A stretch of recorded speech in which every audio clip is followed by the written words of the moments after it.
Bismillahirrahmanirrahim. Ladies and gentlemen, today marks the completion of 73 years of India's illegal occupation of Jammu and Kashmir since landing of its forces on 27 October 1947.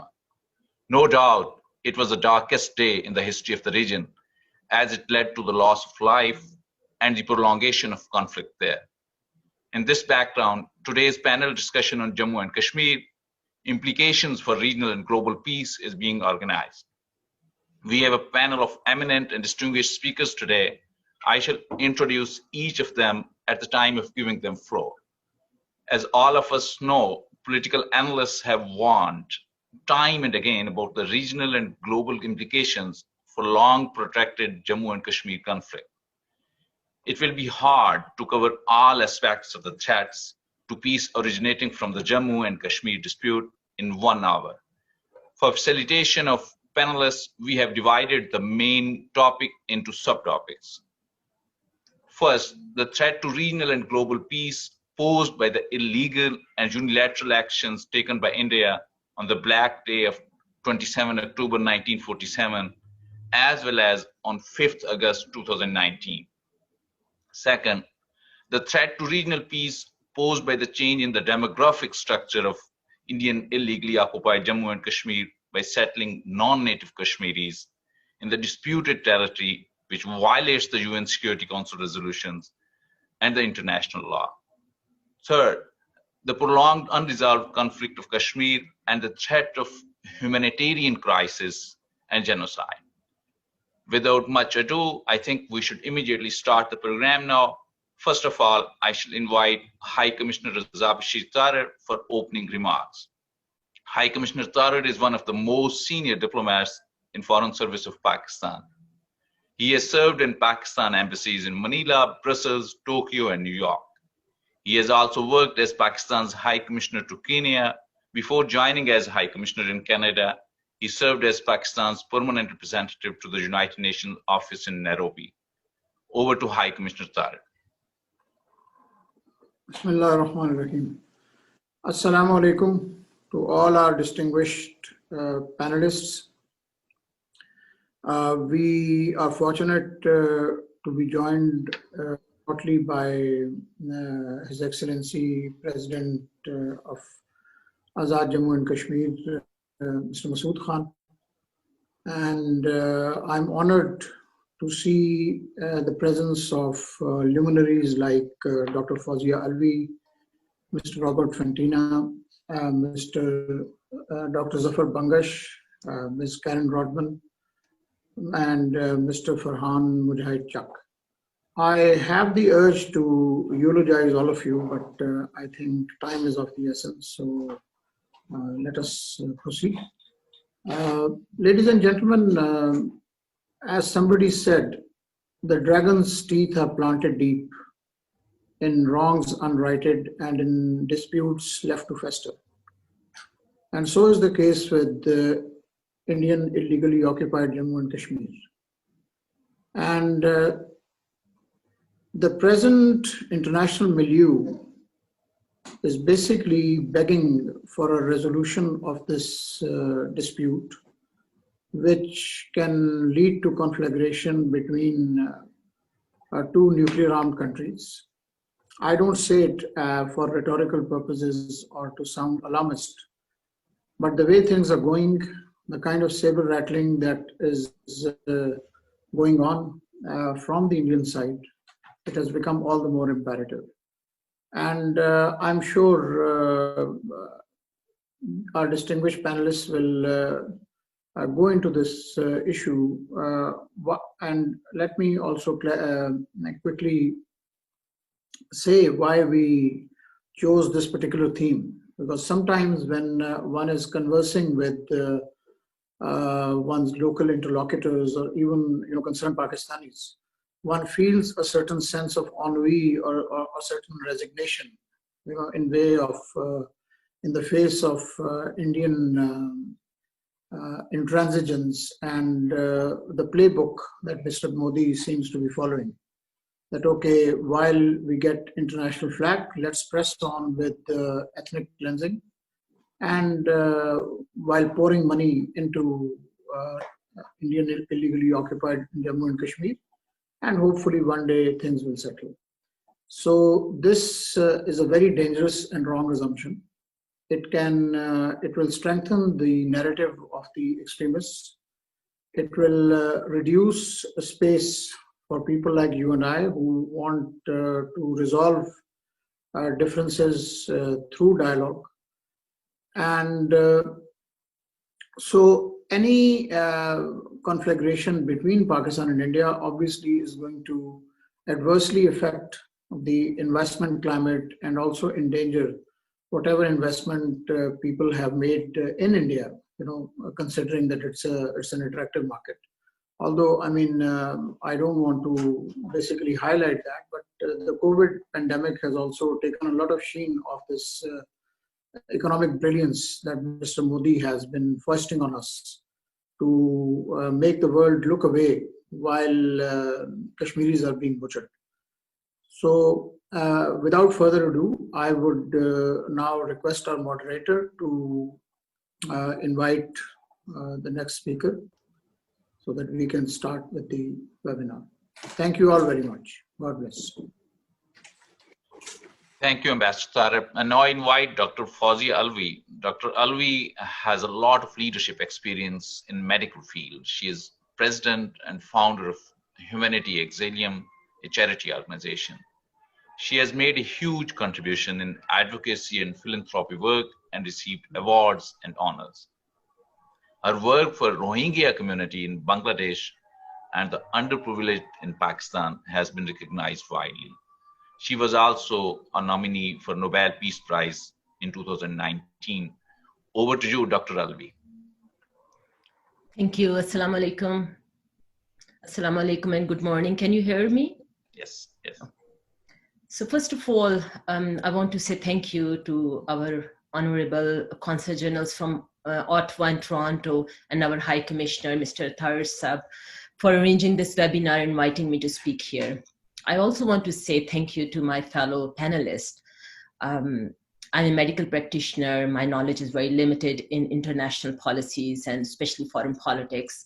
So I admire your work that all of you guys do.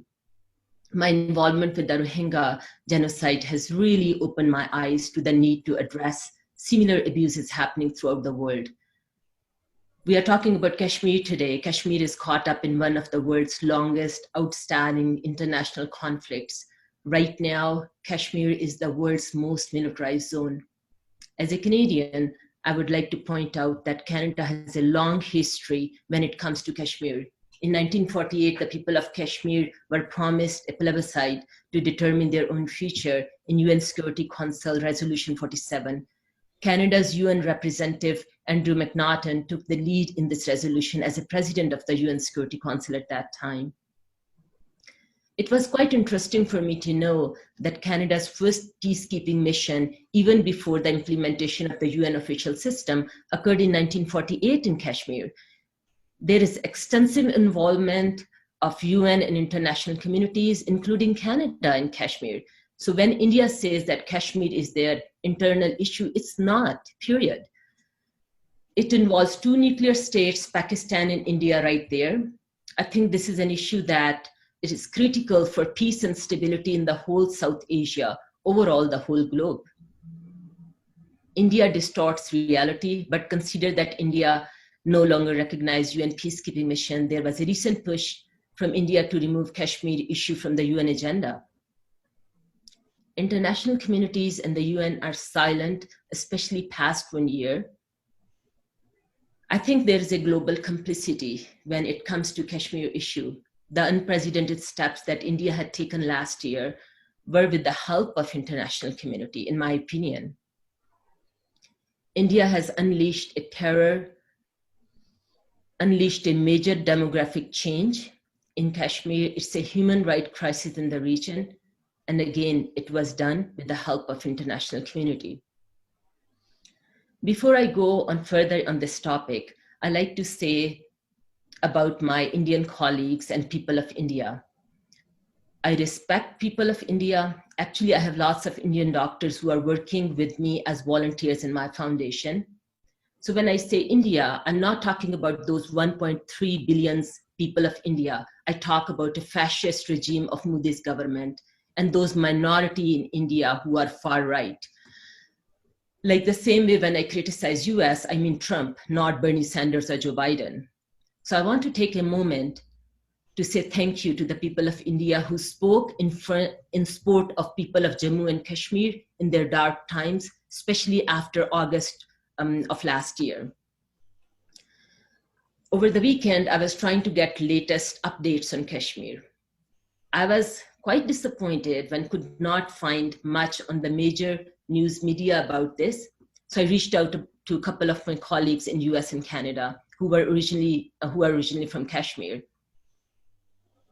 Honestly, I'm literally in shock since then when I came to know that since April of this year, Indian government has issued domicile certificates to non-native, non-Kashmir Hindus from all over India.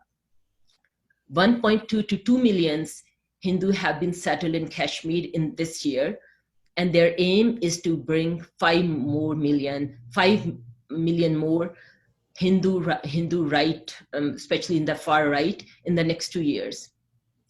So what it will do, it will change the entire demography of the whole region. There will be no Kashmir to defend. So it will be an entire Hindu state, and Kashmiri people will be a minority in their own native land. One of my doctor friend, he ended up our phone call with a sad note that Kashmir is slipping away from the hands of Kashmiri. There won't be any Kashmiri left in the near future unless we take a strong step today. In my opinion, that there's a lot of urgency in this matter, that international community needs to take a strong step right now. After knowing the fact of the forced colonization, I have a hard time to sleep in the past couple of nights. There are talks between Pakistan and India that we are seeing in the last 70 years. And people of Jammu and Kashmir kept on getting persecuted during that time. But now it has reached a critical point. If the world community does not take a strong stand, then Kashmir will be erased from the history. The Kashmiri doctor's friend told me that in COVID, doctors are unable to get a PPE. They are at high risk of COVID and dying at large numbers in the Kashmir Valley, because they don't have any protection gear. Hospitals are short of life-saving medicines. They are unable to order medication due to communication blockade. Modi's government does not care about the lives of Kashmiri. So in COVID, Kashmiris are not getting any extra support in the hospitals. According to my physician colleagues, there has been the worst time in the history of Kashmir that they are facing right now. Forced colonization was the last nail in the coffin. This past year, UN marked its 75th year. We should keep it in mind. UN was created after the Holocaust and with the mission, never again. It's interesting, since I got involved with the Rohingya genocide and started to learn about world peace and world politics, I came to know that never again is happening again and again. Future of Kashmir right now is very bleak, unless international institutions like UN and other countries, civil societies, everybody stands up. In my opinion, in the recent years, especially past 1 year, there is a complete global silence when it comes to Kashmir. Like we see silence in cases of Syria, Yemen, Rohingya, and many other atrocities happening around the globe. I always see UNHCR ads on social media always asking for money for the Rohingya, Yemen, but no practical steps have been taken by the UN to address root causes of all these plights. As I already mentioned about the promise of an honest referendum back in 1948, Indian government launched a campaign to oppress and isolate the population of Kashmir while also encouraging Hindu migration to the area, changing the demographic structure of the region. While this has been always the case in the Indian occupied part of the Kashmir, recently the efforts to disenfranchise and politically repress the population has ramped up. The far-right government of Modi takes its cues from fellow authoritarians such as Netanyahu.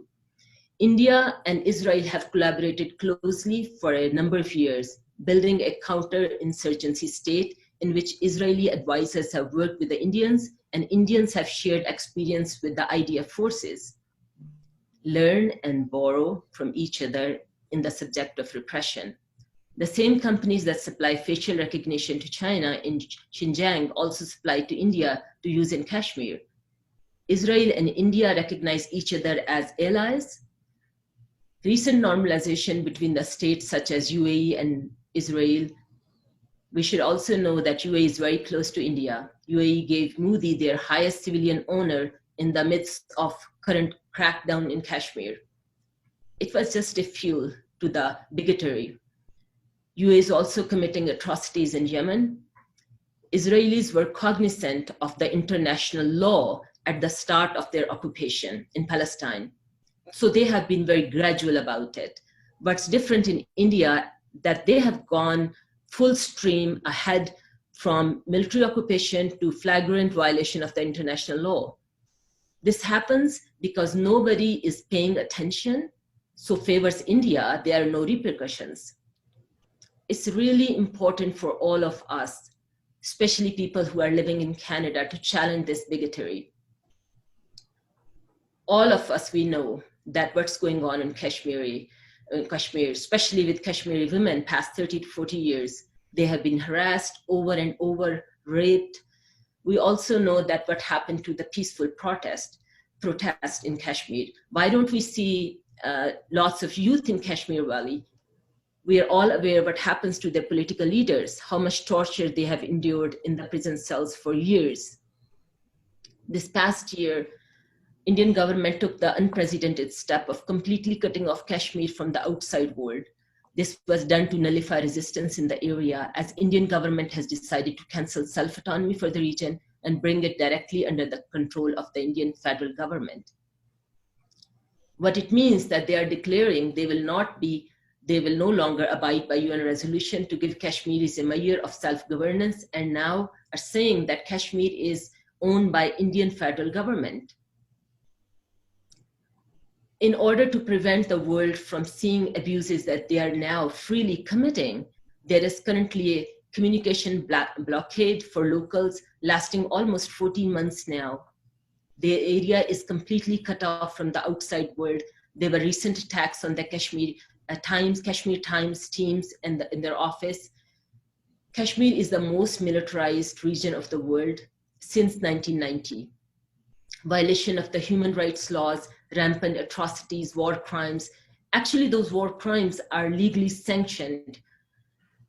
Crimes against humanity, no movements, no journalism, closure of schools, mass incarceration, mass torture, total surveillance of the entire region, economic strangulation with zero accountability.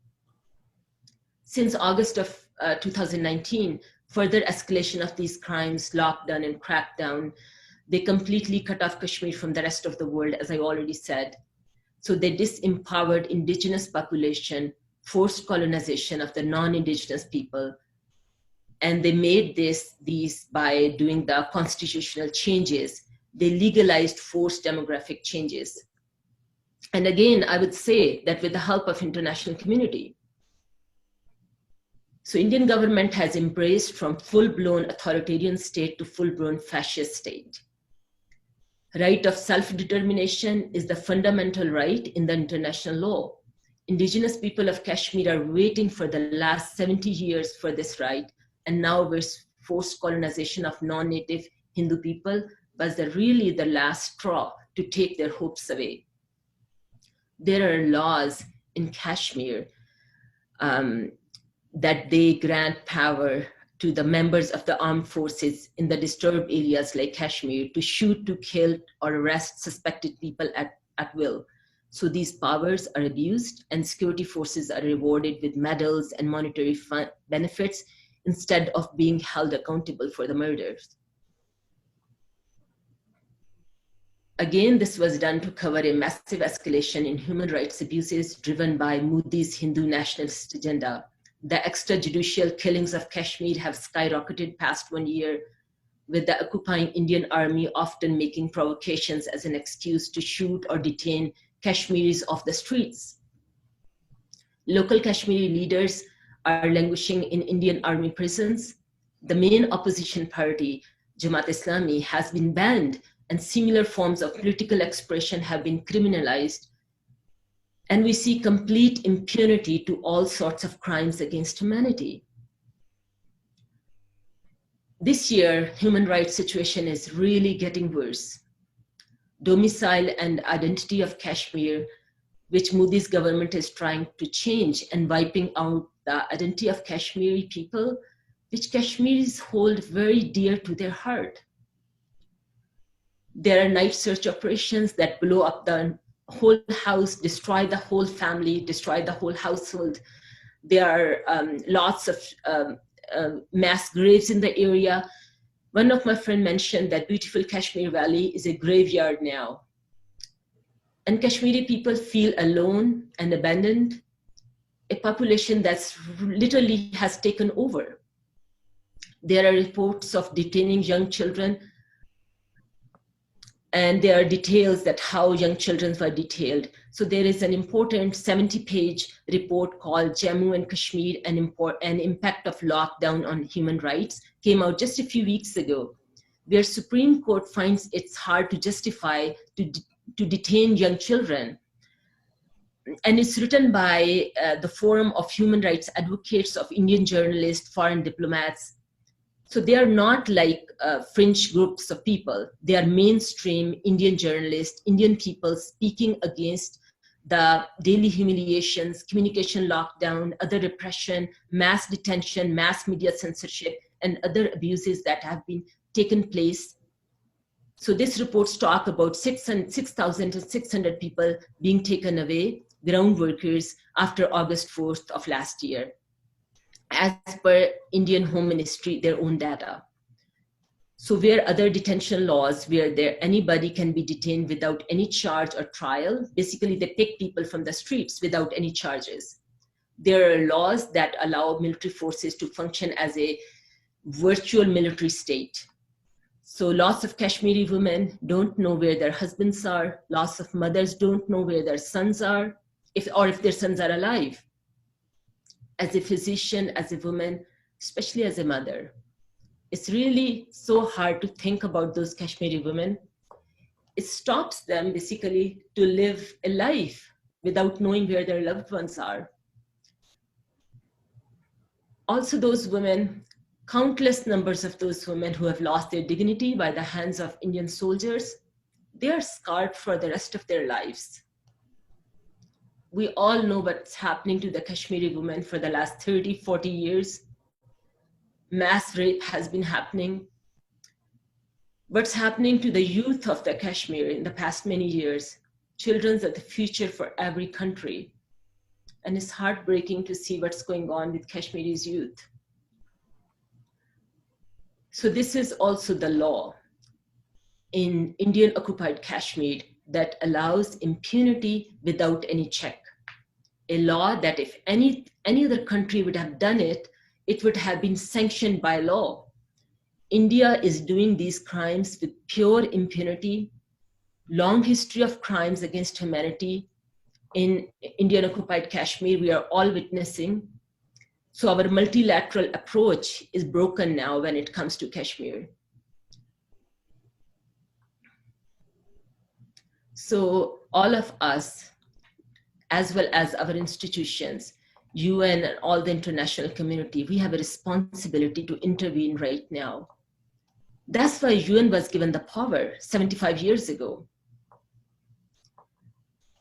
In my recent work with the Rohingya genocide in the last few years, I have observed that UN really does not intervene with really sensitive issues, like when it comes to Palestine, Syria, Kashmir, or Yemen. So they may intervene with some issues like in Latin America or in some African countries. But the real sensitive issues that the root causes of the major atrocities in the world, UN tried to stay silent on these issues. In Kashmir Valley right now, there are about almost 1 million 900,000 military fighters are fighting a war against unarmed civilians, and they don't observe humanitarian norms like precautions. They violate them all the time. In my opinion, the Canadian government now should send a fact-finding mission to Kashmir to assess the situation, like they did with Bob Ray for the Rohingya genocide back in the fall of 2017.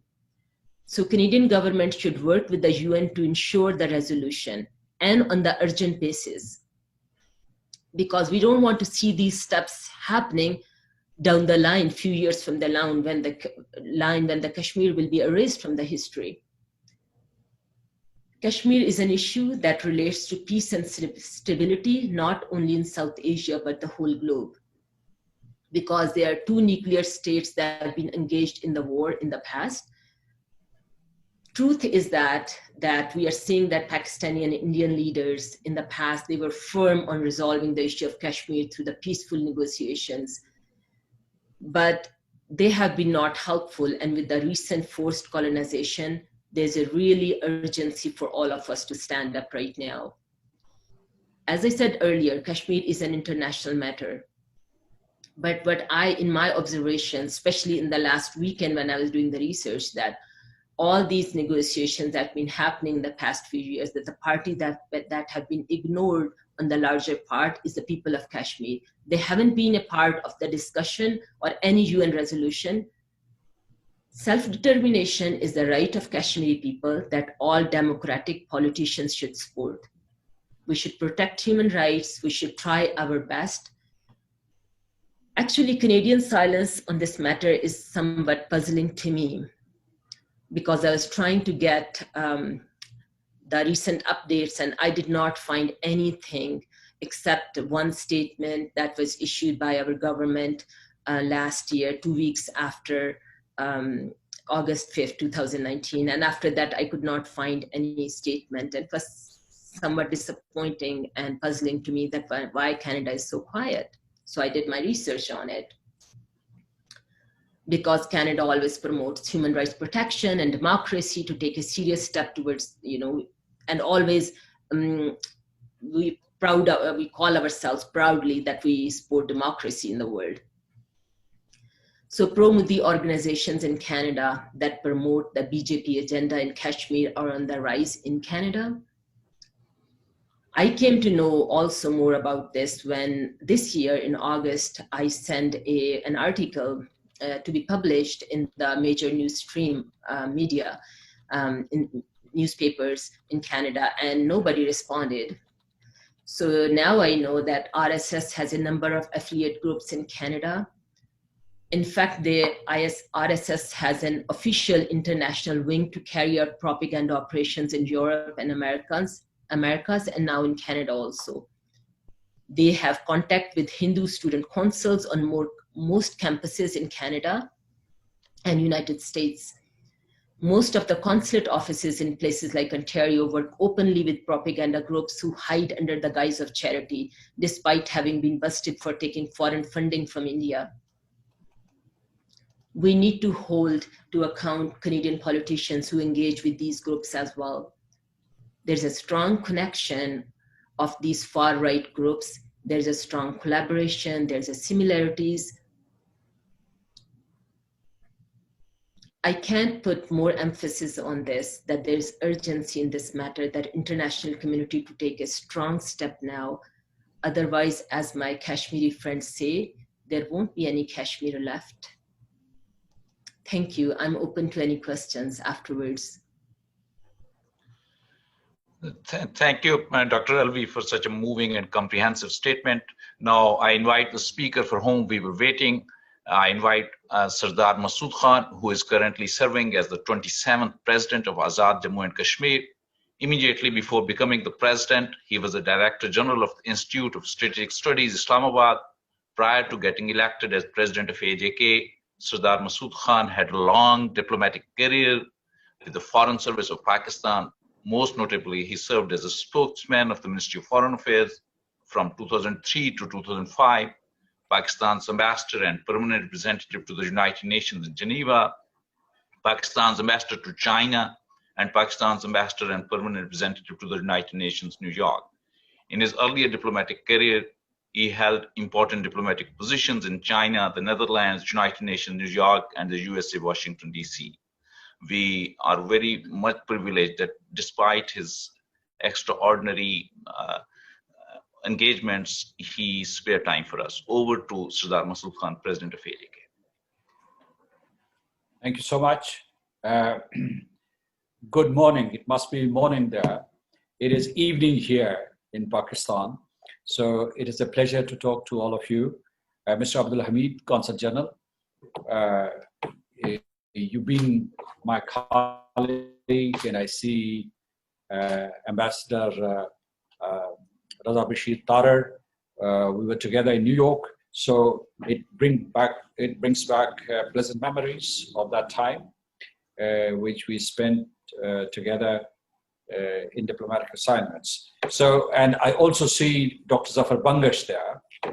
It's a pleasure to see him because he has been a torchbearer for the freedom and self-determination of the people of Jammu and Kashmir. So and I see other participants. Now, let me make two remarks before I plunge into the subject that you have assigned to me. First is about Canada. You know, 2 years ago, I visited Canada, and when I was about to visit Toronto, I was advised against it. I was told that don't go to Canada, Ottawa, Toronto, or Calgary because the atmosphere is very hostile. The Indian lobby is very strong. Don't go there. Despite those warnings, I showed up in Toronto, and the experience was very, very rewarding. The Canadians, MPs, members of National Assembly, representatives of different think tanks, and members of civil society and diaspora community, they welcomed me with open arms, and they were open to our suggestions, so they were keen to listen to our side of the story. So I think that Canada attaches highest importance to the promotion and protection of human rights all over the world, and it would not, and it should not make an exception in regard to the Jammu and Kashmir, particularly the occupied Jammu and Kashmir.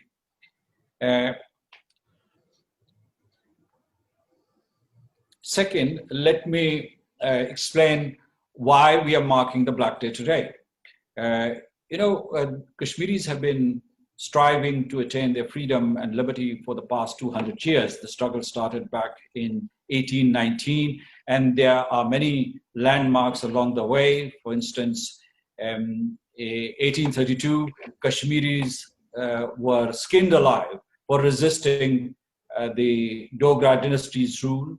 1932, 22 people were killed on a single day, as a matter of fact, in a few minutes, when they tried to complete the azan or the prayer call during the trial of Abdul Qadir Khan, who had given this clarion call for demolishing the palace of the Maharaja of Kashmir, which had become a symbol of tyranny and terrorism in Kashmir. Maharaja had turned Kashmir into a serf state. So, I mean, serfdom was rampant. Kashmiris had absolutely no rights. So by 1947, Kashmiris had hoped that their aspirations for nationhood would be respected, that their self-determination would be respected, that after all, they would be liberated from the tyranny of the Maharaja's rule. It is at that time that India chose to subvert the aspirations of the people of Jammu and Kashmir to join Pakistan, to accede to the newly constituted state of Pakistan. And this they did with subterfuge, with multiple maneuverings, and by peddling false myths. For instance, up to this day, they say that they occupied the territory because the Maharaja of Kashmir acceded to India. He did not. He gave a provisional accession, or he approved a provisional accession to India. And the document that he handed over is not considered to be a genuine document. British historians have written that that document is not genuine, probably. In all probability, it is not a genuine document. And they extracted this accession by making a false promise. And the promise was that this is an interim measure. We have moved in our troops because Pakistan has invaded the territory of Jammu and Kashmir. This is an interim measure, and within no time we'll hold a plebiscite to ascertain the wishes of the Kashmiri people. That pledge was never honored. Later on, of course, India moved to the United Nations Security Council and sought dispensation from that body and did not respect the solution that had been given by the United Nations Security Council. Now, I was talking about the myth, as a matter of fact. The myth is that on October the 22nd, the Pakistani forces entered into Jammu and Kashmir. Not true. As a matter of fact, by October, the people of Azad Kashmir, the territory that now constitutes Azad Jammu and Kashmir, they had liberated this part of Jammu and Kashmir, and they would have succeeded in liberating the rest of Kashmir had India not landed its troops, its armed troops in Srinagar, and had subjected the Kashmiris to perpetual foreign occupation, alien domination, and colonial rule. So that's why this is the darkest day in the history of Jammu and Kashmir. And I think that it should be a dark day, a black day for the entire humanity. Now, let me come to the subject that you have given me. It has implications of regional and global peace, of course, in relation to Jammu and Kashmir. I think that the responsibility of the international community stems from the Charter. And the Charter emphasizes three aspects, among others. One is human rights, the other is right to self-determination, and the third is the imperative to maintain peace and security in the world. And all these three imperatives apply to Jammu and Kashmir, the situation in Jammu and Kashmir. The situation in Jammu and Kashmir is horrendous today. A genocide is taking place there. People are being killed every day. Since 1947, serial massacres have been committed. The perpetrators are scot-free, and the first genocide took place in 1947 when 250,000 Muslims, because they were Muslims, were massacred by Indian National Army, Rashtriya Swayamsevak Sangh, which is behind the ruling party now, and the Dogra army. Ever since, Kashmiris have been killed and butchered and maimed and raped and forcibly disappeared and incarcerated and tortured, violating all human rights treaties and conventions and international law in general. So we have a very dire situation in the territory of Jammu and Kashmir. I talked about genocide that is there in Kashmir, and I don't say that. It is being substantiated by a non-governmental organization based in the United States, which says that Kashmir has entered into stage 8 or out of 10 stages of genocide. The next stage, stage 9 for the Kashmiris, is total annihilation, total extermination, and the 10th stage would be denial by the Indian occupiers.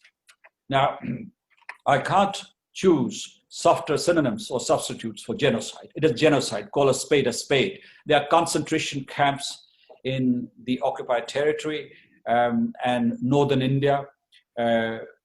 More than 14,000 young men, including children as young as 10, 11, and 12, have been incarcerated in these concentration camps, and they are being tortured. They are being indoctrinated there, and Indians are not succeeding.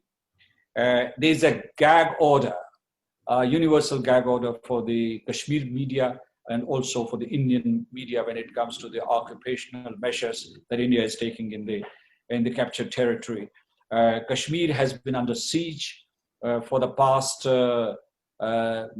several hundred days, and it is in fact It is cut off from the rest of the world because there are communication blockades. And I have said it on many occasions that don't call the situation in Kashmir a lockdown. Lockdown is benign. It is designed, for instance, COVID-19 pandemic lockdown. It is meant to save lives. The siege in Kashmir is meant to kill and eliminate people. People are not safe in their homes, in their neighborhoods, in their towns, townships, cities, or in their homeland. They are aliens in their own homeland. They are being treated as enemies in their own native land. But the most serious crime against humanity or war crime that is being committed in Kashmir right now is settler colonialism. Indians tried to win over the Kashmiris for the past 73 years by using brute force, by throwing economic inducements, by enlisting the support of loyalist Kashmiri leaders or parties, and by demonizing Kashmiris as terrorists and militants, and by severing their links with Pakistan, which supports the right to self-determination of the people of Jammu and Kashmir, and to their utter dismay and consternation, India's never succeeded in winning the hearts and minds of the people of Jammu and Kashmir, and they have come up with a very, very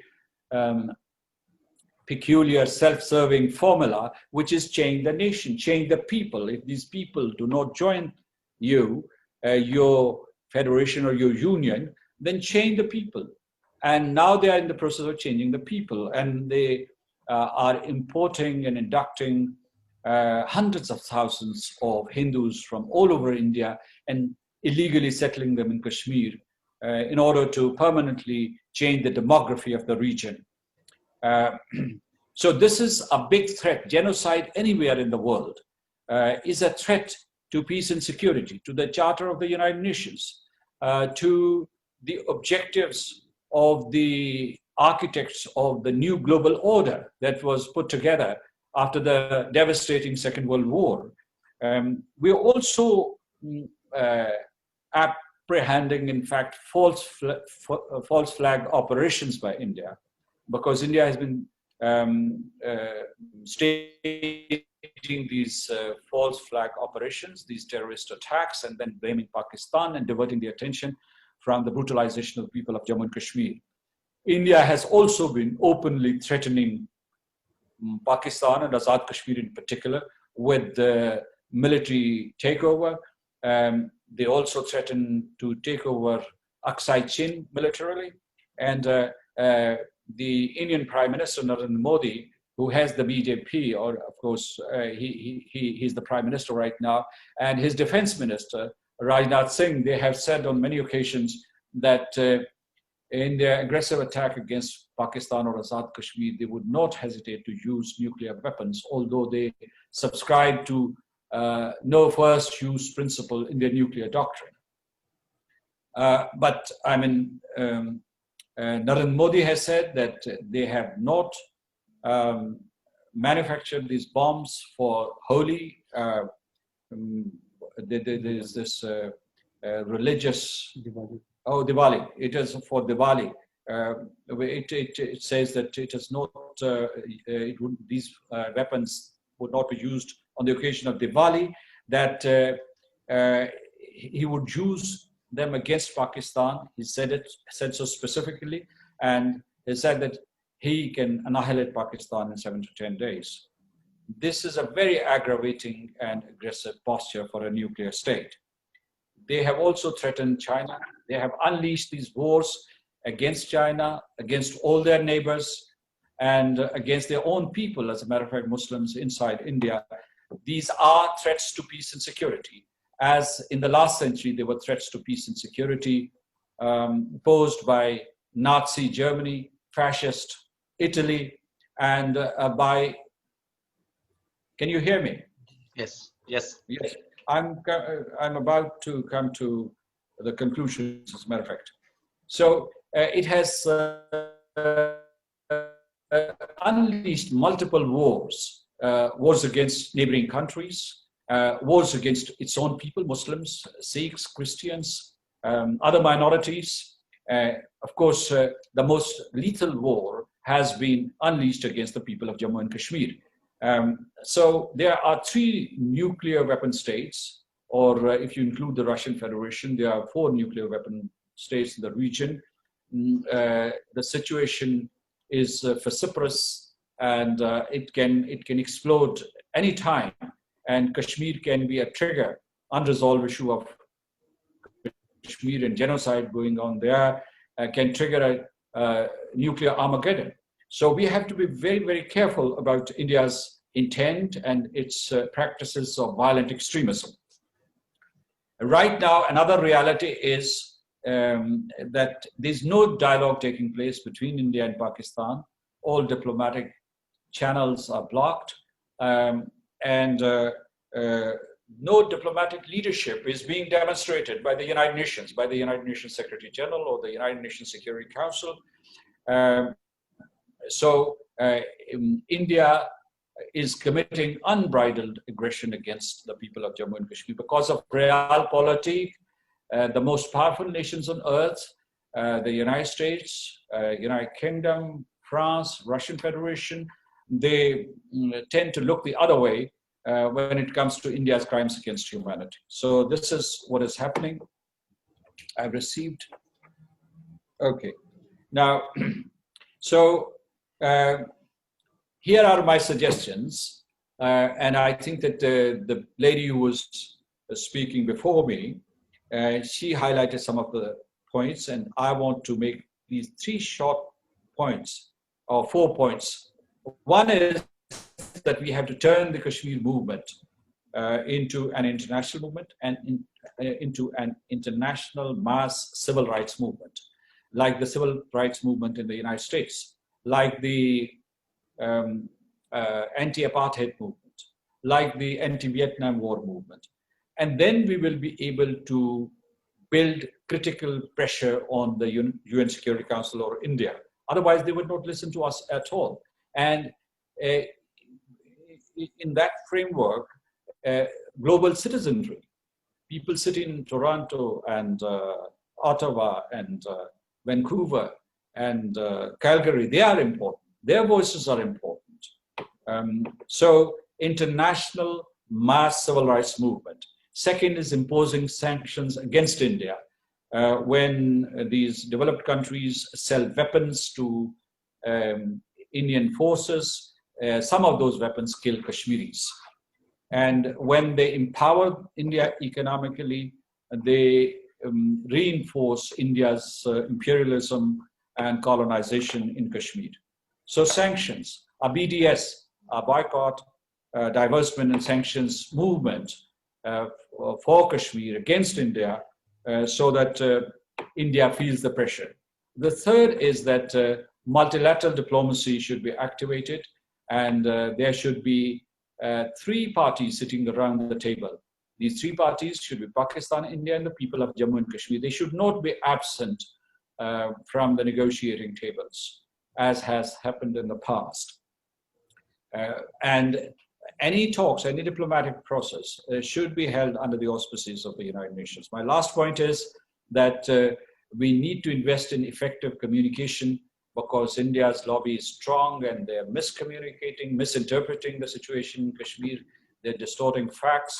So with that, I thank you, Mr. Abdul Hameed, for giving me this opportunity and for reaching out to the Canadian audience and people all around the world who are lovers of freedom, liberty, and self-determination. Thank you so much. Thank you very much, Sardar Masood Khan, President Masood Khan, for a very enlightening statement. And now I invite Ms. Karen Rodman. She is a retired senior civil servant. She is a founder and executive director at Canada-based human rights organization, Just Peace Advocate. She is providing leadership to establish the vision and strategy for promoting just peace through the rule of law and respect for human rights around the world. She is also Chief Executive Officer of Palestine Just Trade. This organization is providing market research and services to facilitate just trade of products from Palestine to the Canadian market. Over to you, Ms. Karen Rodman. Shukriya. Assalamu alaikum. I am indeed honored to join for this important conversation.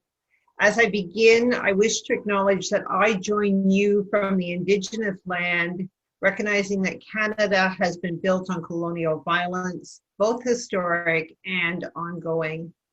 I join you today from the traditional territory of many nations, including the Mississauga of the Credit, the Anishinaabe, the Chippewa, the Haudenosaunee, and the Wendat people.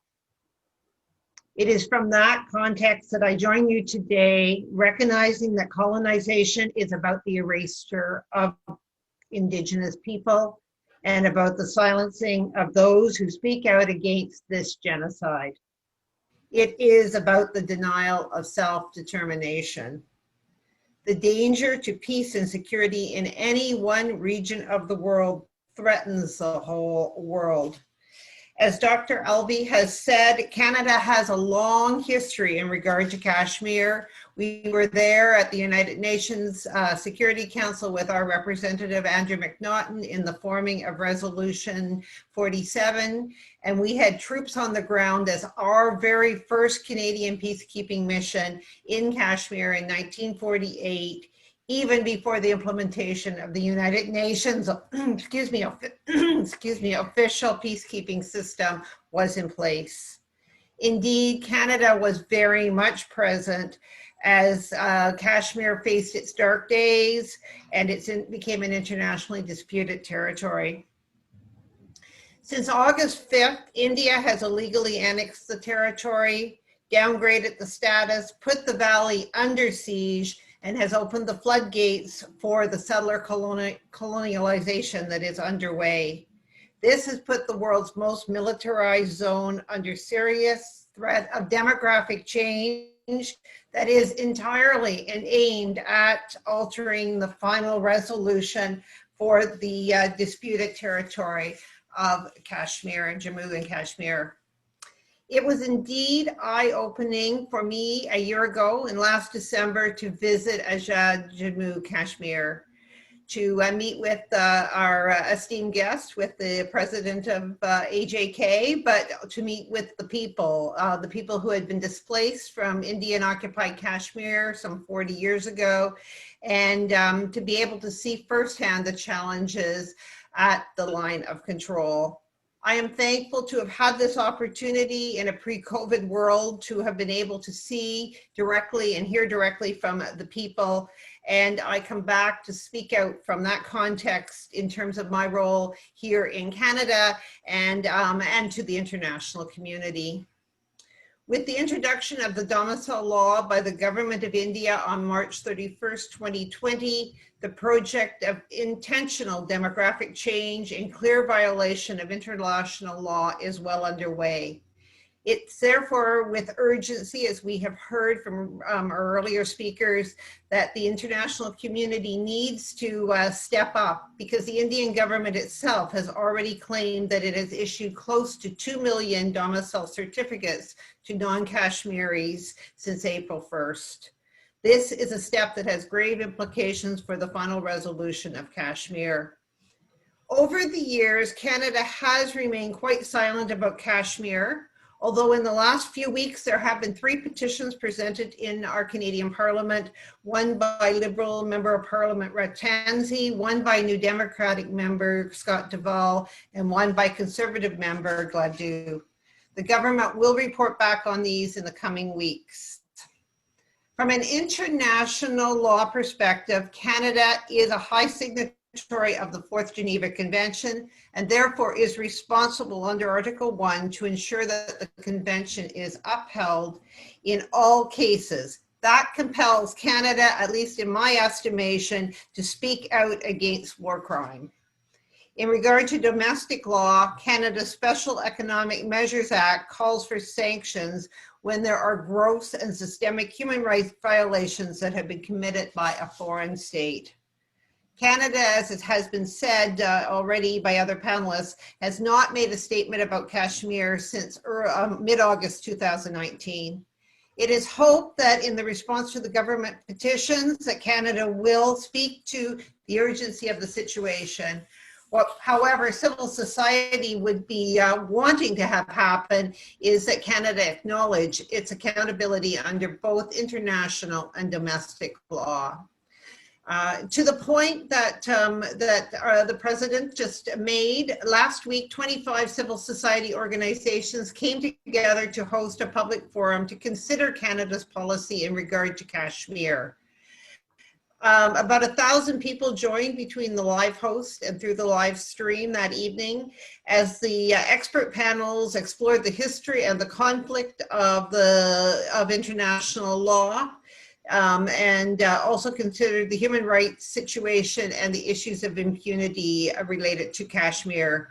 The panelists also discussed the Hindu nationalist project and the colonization of Kashmir, and considered seriously the geopolitical perspectives in light of China's involvement. Within this context, the panel looked at India's foreign policy and Canada's accountability. The bringing together of Canadian civil society to fight the injustices, whether they be here on Turtle Island, whether they be in Kashmir or in Palestine or anywhere in the world, and to call for decolonization is critical. It is our role to create a situation where the status quo, normalization, and silence are no longer tenable. From a geopolitical perspective, the imperative is high. 3 billion people living in the nation states that have vested regional interests directly in Kashmir. From an international perspective, we are in the 21st century and we have a role to ensure that this colonization in hyperdrive does not continue, nor does the genocide that's associated with it. I am pleased to be able to join you in today's discussion, but I am especially pleased to be able to work together in the work that is before us. Greetings of peace. Salam. Thank you very much, Dr. Karen Rodman. Now I invite Dr. Farhan Mujahid Chak, who is an associate professor of political science at the Gulf Studies graduate program, Qatar University. He has worked at the United Nations, the Canadian Parliament, and Georgetown University. His research interests include Islam and politics, political theory, secularism, peace and conflict studies, post-colonialism, epistemology, and leadership. Over to you, Dr. Farhan Mujahid Chak. Thank you very much, Abdul Hameed Saab. And first, I'd like to thank and express my appreciation and gratitude to His Excellency Raza Tarar Saab. He's always been at the forefront and diligently working very quietly over a long period of time, and his reputation precedes him. It was a pleasure to listen to His Excellency President Masood Khan Saab, and I always learn from him every time he speaks, no matter how many times I hear him speak. And I'd like to kind of touch my brief comments on 4 things that were spoken of before, but I'd just like to reiterate and add a few other things that are happening.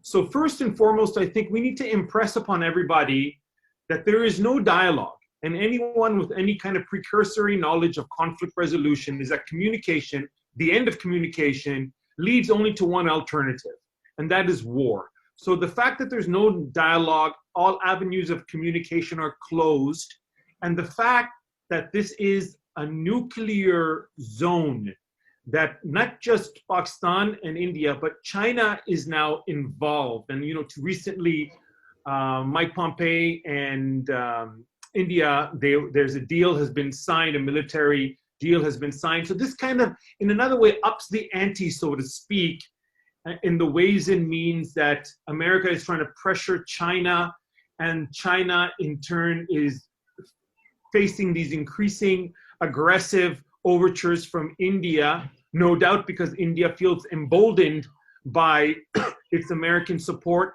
And then how this brings in Kashmir and how this brings in Pakistan. So it's a complex and an increasingly hostile environment, but no communication is very serious.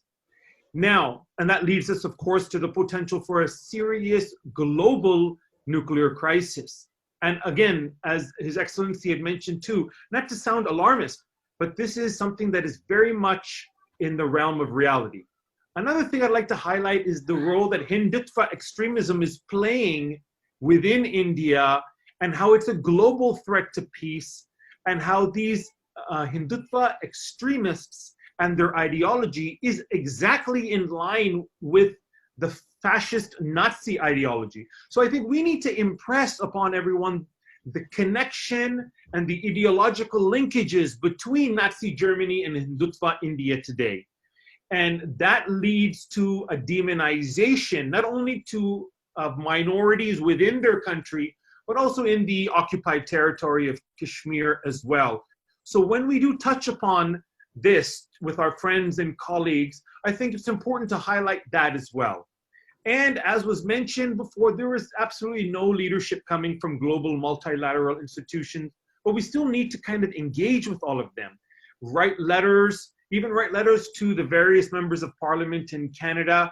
We need to impress upon them, and in a very succinct form, because it's also not just the message, it's the messenger and how we present the message. So key basic facts. There have been 18 UN resolutions on Kashmir, 21 in total, but 18 specifically UN Security Council resolutions, 18 of them. And this is the single largest concentration of army personnel in a given area. And this is the first agenda on the UN, the first issue on the UN agenda when the United Nations was created. So I think these talking points and facts need to constantly be out there to kind of counter the false narratives that India has been pushing for so long. The most serious of which is unraveling, is the fact that Kashmir is an integral part of India. So what I always point out to all my friends in Canada or wherever I happen to be at that time is that this is UN designated disputed territory. Nobody has the right to claim to own it. And we are very clear that the people will ultimately be the decision makers, and we honor those UN Security Council resolutions that India is signatory to.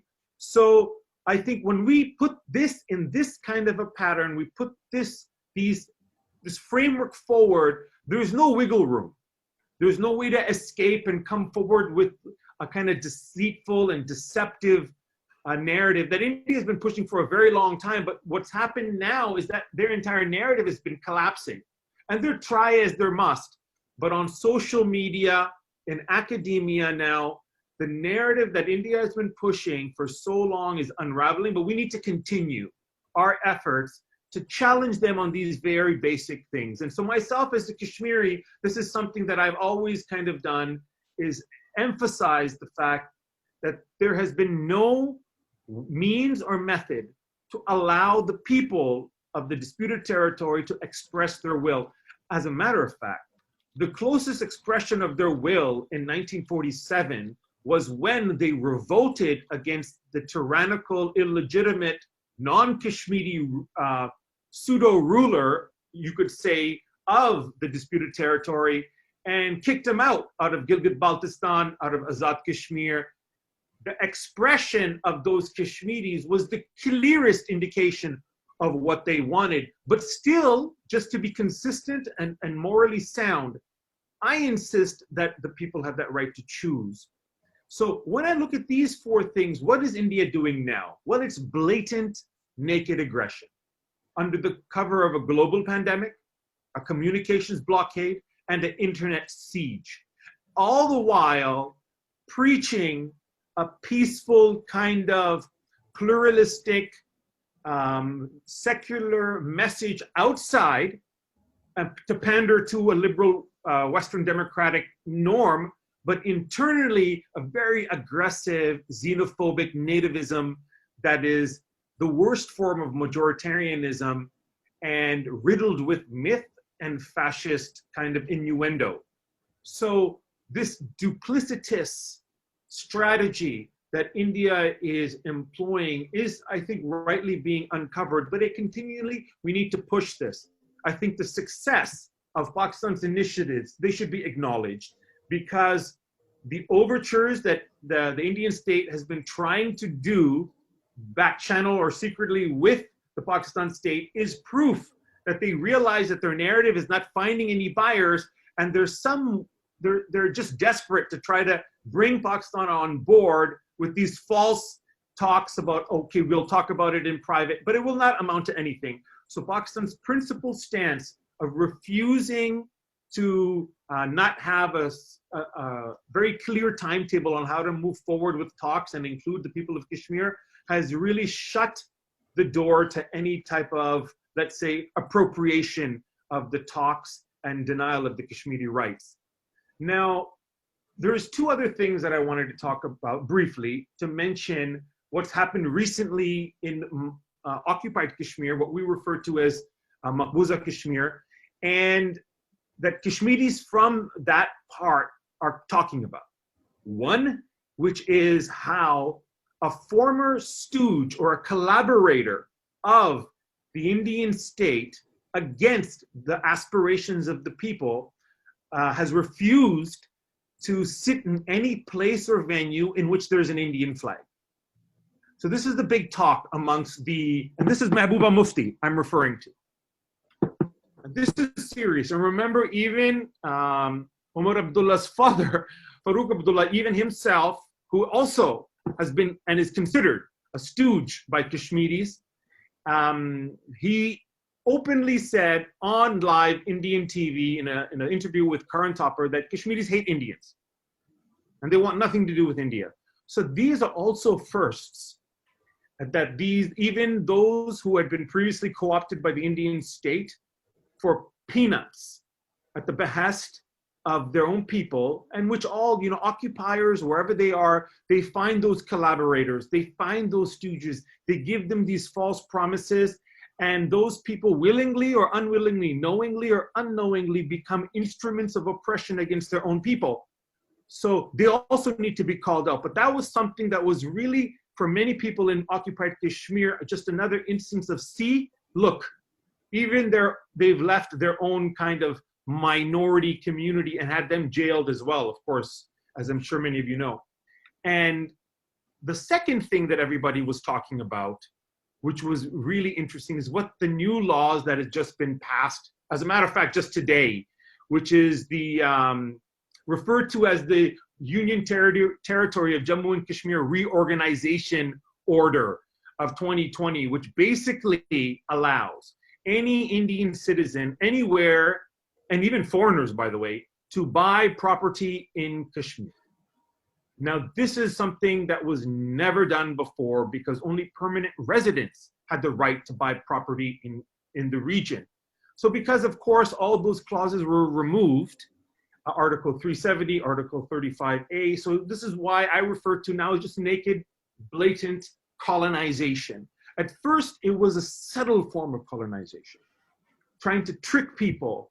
No, we're with you and we're secular, but they are not. They're really, secularism outside of the Western societies doesn't function the way it does in a North American or Western European context. It doesn't even work that way in Eastern Europe. So on any scholarly analysis of the formation and the kind of the lived reality of secularism outside its origins, of cultural origins, it doesn't function that way. Caste, especially so deeply ingrained in Indian society, and now this radical fascist Hindutva, it doesn't work there. And we see it blatantly, that everything is up for sale, and a level of corruption and abuse of the laws that are happening today, especially under this government, is unprecedented. So now India knows it can't hold, even financially, paying 1 million soldiers. And then most of, by the way, in occupied Kashmir, most of the 90%, I would say, of the jobs are all coming from the Indian state.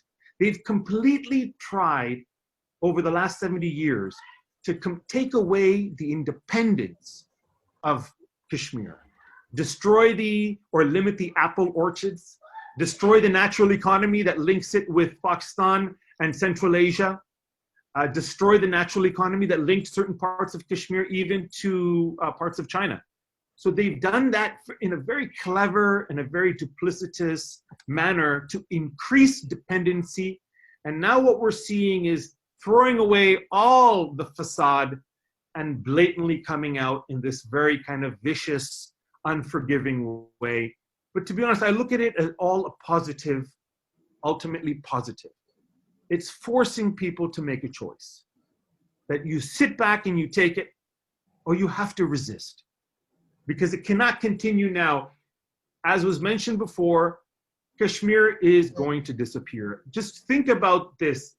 Just imagine the ludicrousness of the initiative to issue fake domiciles, inventing ethnicities, giving it to people from all over. And right now the estimates are almost 1.2 million fake domiciles. I guess they realize that, you know, any eventual UN investigation or multilateral investigation will realize that all of these domiciles have been issued within a certain time frame. They'll all be rejected, but nonetheless, the charade must go on, and they keep issuing these fake domiciles to people that are, you see on Indian channels celebrating they're now Kashmiri. It's delusional.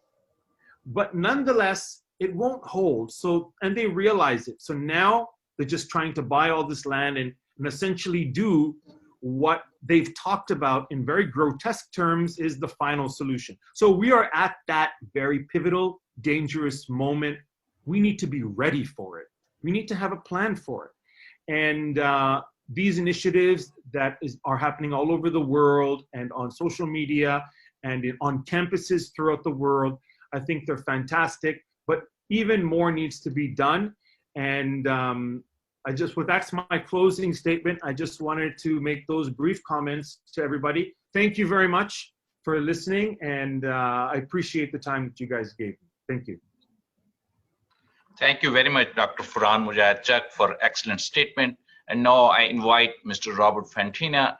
He is author of several books. As a journalist, he has been a regular contributor to several journals, including Counterpunch, Mint Press News, Middle East Rising, Palestine News Network, and The Truther.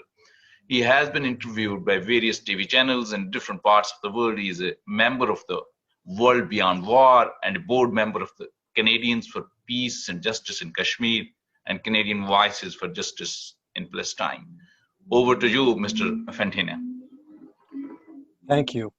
And I want to thank everybody, the people who organized this, the participants, for your commitment, your knowledge, your insights. It is an honor for me to be joining you today. The current situation in Indian illegally occupied Jammu and Kashmir is not without current and tragic precedent. Bringing non-native Kashmiris into the territory, and since April 2nd, about 2 million non-natives have been approved to do so, with the goal of eliminating Kashmiri culture and the nation itself, follows the Israeli model in Palestine. This is not lost on Indian government officials. On November 16th of last year, Sandeep Chakravorty, India's Consul General to New York City, was attending a private event in New York. He told Kashmiri Hindus and Indian nationals that India would build settlements modeled after Israel to bring the Hindu population to Kashmir. He did not mince words. He said this to his audience: "You will be able to go back and you'll be able to find security because we already have a model in the world. I don't know why we don't follow it. It has happened in the Middle East. If the Israeli people can do it, we can also do it." Close quote. We can refer to Article 15 of the Universal Declaration of Human Rights, which reads in part, everyone has the right to a nationality. Indians' actions violate that basic right. By looking at what the Israeli model that Chakravorty is so anxious to implement in Kashmir has meant for the Palestinians and for peace in the Middle East, we can draw some conclusions on what the result may be for Kashmir and peace there and in neighboring countries. First, we can expect the slaughter of hundreds of thousands, perhaps millions of Kashmiris. This slaughter has been ongoing for decades.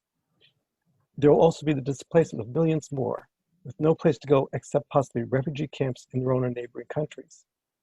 Typically, such camps are grossly overcrowded, have limited sanitary facilities, and provide few, if any, education opportunities for children and youths, and they are breeding grounds for despair. Article 25 of the Universal Declaration of Human Rights states that everyone has the right to a standard of living adequate for the health and well-being of himself and his family, including food, clothing, housing, and medical care. And Article 26 states that everyone has a right to education. India is depriving the Kashmiri people of these now and has been for generations. Second, we can expect ongoing clashes between the marginalized Kashmiris and Indian settler colonists, resulting in the deaths of many innocent Kashmiri men, women, and children, and long imprisoned for others who, like the Palestinians, are only exercising their internationally guaranteed right to resist the occupation. If we refer to United Nations General Assembly Resolution 3324 from November 29th of 1978, we read in part that it reaffirms the legitimacy of the struggle of people for independence, territorial integrity, national unity, and liberation from colonial and foreign domination and foreign occupation by all available means, particularly armed struggle, close quote. So when the Indian government refers to terrorism on the part of Kashmiris, they're simply referring to internationally guaranteed right of the Kashmiri people to resist the occupation. Third, we will see the slow obliteration of Kashmiri culture. As more non-Kashmiris settle in Kashmir, driving out the Kashmiris, the settlers, again following the model of Israelis in Palestine, will destroy mosques, museums, cemeteries, and other landmarks vital to Kashmiris and their culture. Let's not forget that Israel bulldozed the ancient cemetery Ma'an Allah in Palestine to create a museum of tolerance on the site. This, of course, the hypocrisy of this is astounding. We can expect India to continue doing the same sorts of things. And these actions are components of genocide, which has been referred to already. Another result will be heightened tensions between India and Pakistan, which has also been discussed today, both of which are nuclear states. We all know that even a so-called limited nuclear war would have catastrophic impacts on the entire planet. Even a conventional war between those nations would draw on other nations, leading to disastrous results in loss of human life, ecological damage, and global economic disruption. The role of the United Nations has also been discussed today, and we may see some limited action in the UN, since what India is doing in Kashmir violates various Security Council resolutions, which have also been mentioned, and international laws. But again, drawing conclusions from the Palestine-Israel situation, the people of Kashmir cannot rely on the UN to bring them peace and justice. Kashmiris have known that as long as the Palestinians have. But the situation is not without hope, because people around the world can and must help. There are several things we can all do. Not everyone can do all these, perhaps, but everyone can certainly do some of them. First, become educated. Webinars such as this are an excellent way to gain and share knowledge, which will enable each of us to better articulate the specifics of the suffering of the Kashmiri people and how it is India that is fully culpable for that suffering. We need all of us to join groups and get on mailing lists and encourage our friends to do so. Second, write to news organizations. Doing a search on Contact CNN or Contact MSNBC or any other news agency will bring you to a site explaining how to contact that agency. Generally, there's a form on the site that you will be asked to complete. Ask specific questions such as this. Social media sites have been shut down or greatly limited in Kashmir by India for over a year. Why has your outlet not covered this? Or the Indian government is forbidding foreign news correspondents from entering Kashmir and is harassing those already in the country. Why have I not seen this information on your news programs? Third, contact your member of parliament. Write and visit and do it more than once. Hold them accountable for allowing India's crimes against humanity. Their elected representatives in Canada are certainly more responsive to their constituents than those in the United States. So we need to use that to further the rights of the people of Kashmir. We also need to write to newspapers. Letters to the editors of different publications serve two purposes. They inform the editors that their readers are concerned about and interested in this issue. And when letters are published, they inform other readers. Finally, we need to fight Islamophobia. It seems that since it is a mainly Muslim country that is being victimized, the level of outrage is very low. We must be cognizant of the fact that attitudes in the US influence those in Canada and the rest of the world. As a candidate in 2016, Donald Trump said this: Donald J. Trump is calling for a total and complete shutdown of Muslims entering the United States until our country's representatives can figure out what is going on, close quote. Trump's one-time national security advisor, Michael Flynn, said that fear of Muslims is rational. This attitude is nothing new. In 2010, Sarah Palin, who ran for vice president 2 years earlier, tweeted this when a mosque was proposed in downtown New York City.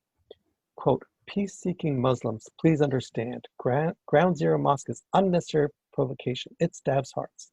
Please reject it in the interest of healing. Close quote. This ridiculous statement, of course, unjustly associates Islam with the September 11, 2001 attacks. We fight Islamophobia by countering every anti-Muslim comment we hear. If it's in a tweet, we respond in a tweet. If it's on a news program, we contact that program. If it's in a newspaper, we write a letter to the editor refuting what was said.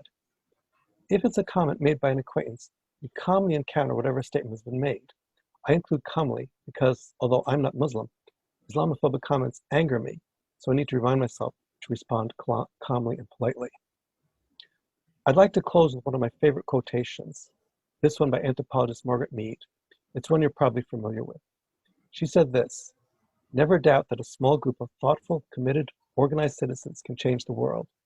Indeed, it's the only thing that ever has. Close quote. We have formidable foes in our quest to liberate the people of Kashmir from Indian oppression and assist them in achieving their basic right to self-determination. Our task is not an easy one, but it is a moral imperative. Thank you. Now I thank Mr. Robert Fantino for his statement, and I invite Dr. Zafar Bangash, Director, Institute of Contemporary Islamic Thought, for his statement. He is a founding member of Friends of Kashmir Committee. He is author of several books. Over to you, Dr. Bangash. Thank you very much. Bismillahir Rahmanir Rahim, and Assalamu alaikum to all the panelists and to our guests that have joined us. It's a great pleasure to be on this august panel. Being the last speaker, it makes my task both easier as well as difficult. Easier because I don't have to say too much, because everybody else has said everything that needs to be said. But I would say that October 27th obviously marks a very grim anniversary in the struggle of the Kashmiri people. It also incidentally exposes India's duplicity and British connivance with this duplicity when the British, when the British were in fact still Lord Mountbatten was still the what was his title? Whatever his title was, not necessarily Secretary General, but Governor General of India, and he basically facilitated the occupation of Kashmir, but fraudulently claimed that this was a temporary measure, when he knew, as well as the Indian rulers knew, that they were actually going into Kashmir to, they were going to occupy Kashmir, and they were not going to allow Kashmir to become part of Pakistan. Now we know that there are a number of Security Council resolutions that has already been mentioned, and the suffering of the Kashmiri people, including rape as an instrument of war. And we also know that the Kashmiri cause is a just cause, legally, politically, and morally. And yet, we find this very, very strange situation of global silence. In fact, not only silence, but indifference, and in some instances, even connivance with the Indian occupation of Kashmir and the genocide that is taking place over there. But what I would point out is that regrettably, international affairs are not based on morality. Unfortunately, governments formulate their policies based on interests. And so we have to take cognizance of the fact that if the governments don't respond, then we have to seek alternative routes in order to exert pressure on them. And as Karen and Robert have pointed out, we need to work with civil society groups to exert pressure on the governments, and in our case, of course, right here in Canada.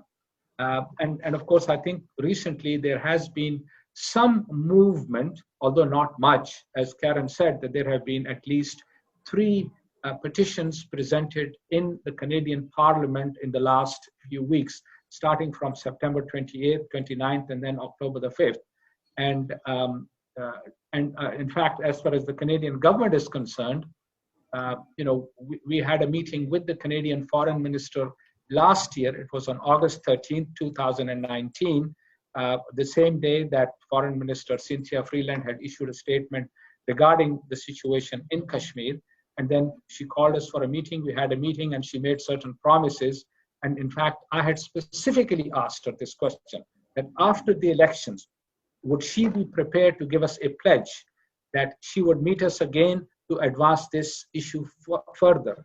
And she said in that meeting, of course, she sort of prevaricated saying, well, we hope that we will win the election, but if we do, then we will definitely have another meeting and we will pursue. And yet, regrettably, of course, she's not the foreign minister, but the current foreign minister, she's a deputy prime minister now. She's still part of a very influential member of the same government. And yet, despite many requests, many petitions, many calls to the foreign minister, we have not had another opportunity to meet the foreign minister. So I think this is something that we really need to push forward, and you can only do so if we have civil society groups pushing the Canadian government to take note of this very, very serious issue. One other point that I want to emphasize is that we as, of course, friends of Kashmir, or people that are supportive of the Kashmiri people's right to self-determination, that we should not always be reacting to Indian moves. What I have observed is, and I'm looking at the larger picture, that India takes a provocative step and we simply react to it. But I think we need to be proactive rather than simply reacting to it. I also want to emphasize that whenever we talk about the situation in Kashmir, we need to reiterate exactly what the goal is. The goal is the right of the self-determination of the people of Kashmir. And what is the obstacle? It is India that's the obstacle. So we really need to evaluate our strategies. If we find that our strategies are not working, for instance, we are appealing to the United Nations or whatever, and they're not working, then we need to find out other ways, new ways, creative ways to be able to achieve our objectives. Now, let's be very clear. India took Kashmir by force, and I doubted very much that it is going to relinquish it without force. Let's be very honest about it. It's not going to give away Kashmir through negotiations. But what we have to do is to increase the cost of India's occupation. Now, I'll come to that point, but before that, I'll just mention quickly that, regrettably, Pakistan actually missed 2 opportunities. One was in October, November of 1962, when India was involved in a war with China. That was a good opportunity for Pakistan to have taken the steps to liberate Kashmir, because India had taken it by force. And in fact, it was John Kennedy who sent assurances to then President of Pakistan, Ayub Khan, telling him not to take any military action. And the US would facilitate the resolution of this dispute. And of course, unfortunately, those assurances were accepted. And we know to this day that far from honoring their commitments, nothing happened, and Kashmir still remains under Indian occupation. The second opportunity that I think Pakistan missed was in 1965, when in fact, Pakistani forces, because of the war that was going on, Pakistani forces had already captured Cham and Cham Jodia sectors. The only critical point that was left was Akhnur. And the general who was in charge, and I know this firsthand because I was a student in Lawrence College, and General Akhtar Hussain Malik was the GOC 12th Division in Murray, headquartered in Murray. His sons used to study with us. They used to tell us that, in fact, he had requested 2 additional brigades to take Akhnur. Now, why was Akhnur important? If Pakistani forces had taken Akhnur, Pakistan would have shut off access of India to occupied Kashmir. and he was refused. In fact, he was moved away from there. That was the second opportunity that was missed. In fact, military officers in Pakistan have written about this. Brigadier Chaudhry, for instance, Colonel Ghaffar Mehdi. In fact, Yahya Khan was confronted about this issue at the Quetta Staff College back in 1969 when he had visited there. And Brigadier Chaudhry raised this point and said, well, we had requested 2 additional brigades to take Akhnur. Why didn't you offer us those 2 additional brigades? And General Yahya's response was, and this is on record, he said, well, you know, I was asked not to do it. So I think, unfortunately, there have been missed opportunities. But without looking backwards, let's move forward. Today, the situation that we find, there are almost on a daily basis, there are firings taking place on the line of control. Last year, we visited, Karen and I and Michaela and Dr. Jonathan Katab, we visited the line of control at Chakoti, and we could see directly the Indian forces right in front of us. There are firings virtually, every week over there. And in fact, this could easily escalate. As has been mentioned already, there are not only 2 nuclear powers, India and Pakistan, but there are 4 nuclear powers over there. That is India, Pakistan, China, and Russia. And any conflagration, and as President Masood Khan very rightly pointed out, that India has already threatened to use nuclear weapons against Pakistan. Now, if that should happen, I think not only that region, but the whole world would blow up. And so this is the kind of fascist mindset that we are faced with. And this is the kind of fascist mindset that the people of Jammu and Kashmir are faced with, that we have to confront in a very, very significant way. Now, as we speak, the US Secretary of State Pompeo and Mark Esper, the Defense Secretary, are in India at this very moment. And they are there because they are trying to establish this alliance between India and the US and their other friends and allies against China. Now, of course, China wishes to avoid a conflict in the region because it wants to pursue the Belt and Road Initiative, which is a multi-trillion-dollar economic initiative, of which CPEC, China-Pakistan Economic Corridor, is a very, very fundamental aspect of that. And China would like to avoid that conflict, and the US and India would like to disrupt that. So that's one dangerous flashpoint. Second, I think there are other alliances also emerging in the region now, particularly alliances, for instance, between China, Russia, Iran, Turkey, and Pakistan. I think these need to be worked on. It is in the interest of all of these countries that they work towards, they work collectively, both in terms of economics as well as politics, as well as geostrategy. And in fact, their interests are now tied in with the interests of the people of the region.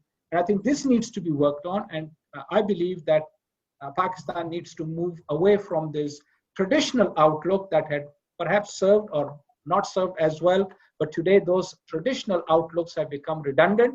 I think new alliances need to be formed. And these alliances hopefully would serve the people of Kashmir far better. But for us, those of us that are in Canada, our task is to work with civil society groups, just as the group that Karen is heading, as well as other groups, so that we can pressure our own government here in Canada to adopt a principled stand on the right of the self-determination of the people of Jammu and Kashmir. Thank you. Assalamu alaikum wa rahmatullahi wa barakatuh.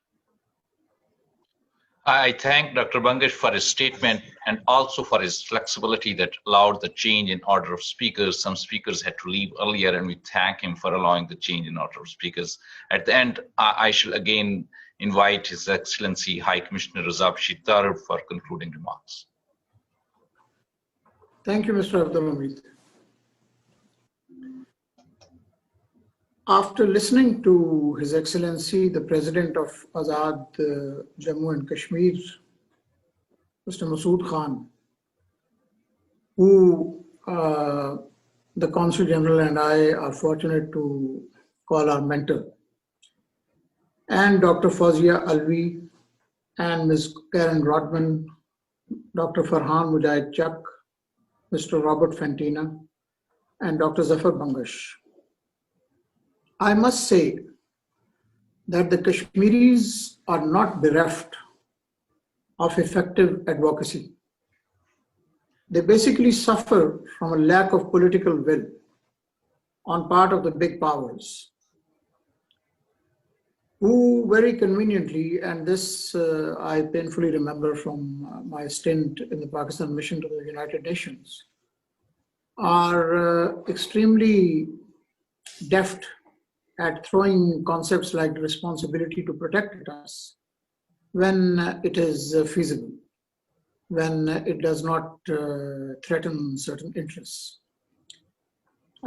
In regard to Kashmir, they choose to fiddle a la Nero while Indian illegally occupied Jammu and Kashmir burns. India, which is a self-professed candidate for permanent membership of the Security Council, there is a huge kind of a yawning gap between its aspirations and its actions, its declared position and its real intentions. And the emergence of Mr. Modi and the ideas that he espouses, and those ideas are not coincidental.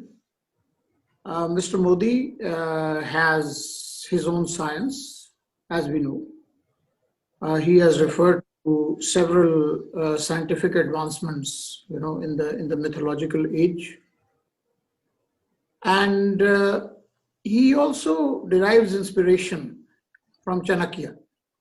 And Chanakya is kind of presented as a huge genius, who came up with concepts like Sam, Dam, Dand, Bhed, which is basically that you try to form agreement. If that doesn't work, then you bribe.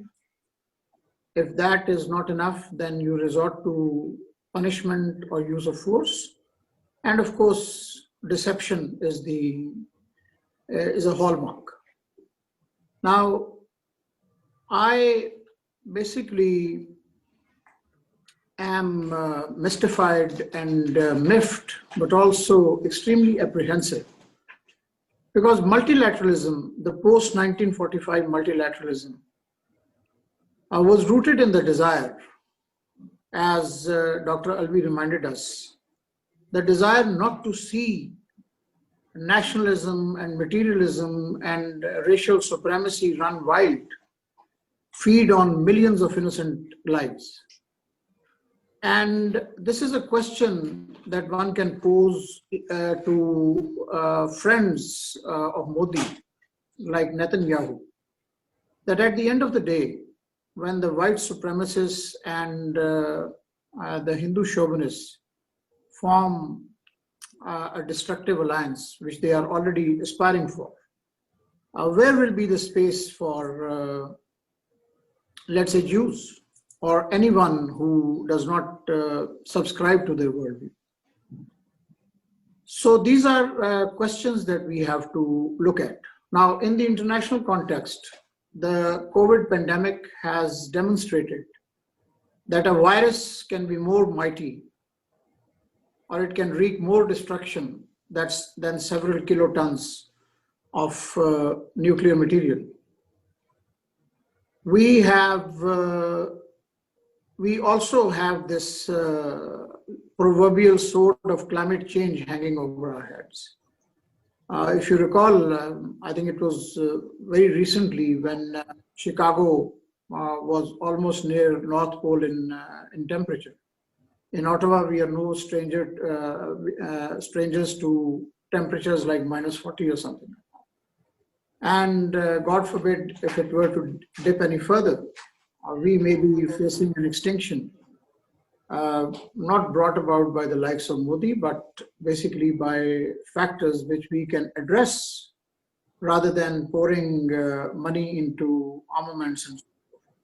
And let me also clarify this as a representative of Pakistan, that whatever defense wherewithal Pakistan has been forced to put together has been in direct reaction to what India has been doing.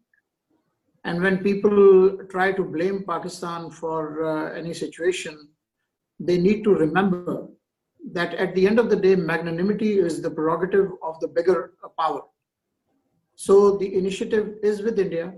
It is not too late, because if India persists in doing what it is doing, it is going to end up devaluing multilateralism. It is going to end up devaluing negotiations and level-headed talks. It will strengthen the narrative of the extremist. And Afghanistan has shown us that even a ragtag army equipped with very rudimentary stuff can cause a lot of damage to even the mightiest power. So India, by comparison, frankly, is much weaker. And although there is this bravado and braggadocio that we endure from its leadership, it has no correlation with on-ground reality. And whoever, if anyone in Canada thinks that, you know, India is commercially viable and important and so on and so forth, well, when you make a risk assessment for a country in regard to investment, you need to remember that it should not have been involved in any conflict, especially with its neighbors. And in the neighborhood, everyone is tired and wary of India, even the Nepalese, who are co-religionists of Modi. So thank you all very much. It has been most enlightening, and we have also heard some concrete suggestions, which I'm sure we can all benefit from. Thank you all very much. Over to Mr. Abdul Hameed. Thank you very much, High Commissioner Tarar. In the conclusion, it's clear that the world cannot ignore the regional and global implications of the change in demographic structure of Indian illegally occupied Jammu and Kashmir. The world cannot afford any longer the denial to Kashmiris their legitimate right to self-determination. The global peace and security in the 21st century is indivisible. The danger to peace and security in any one region threatens the whole world. We have already exceeded the time limit of this program. After the concluding remarks by the High Commissioner, I shall not add anything to the discussion except thanking all of you for sharing your views and sparing time for this event. I also thank for your patience. Thank you very much, everyone. Allah Hafiz.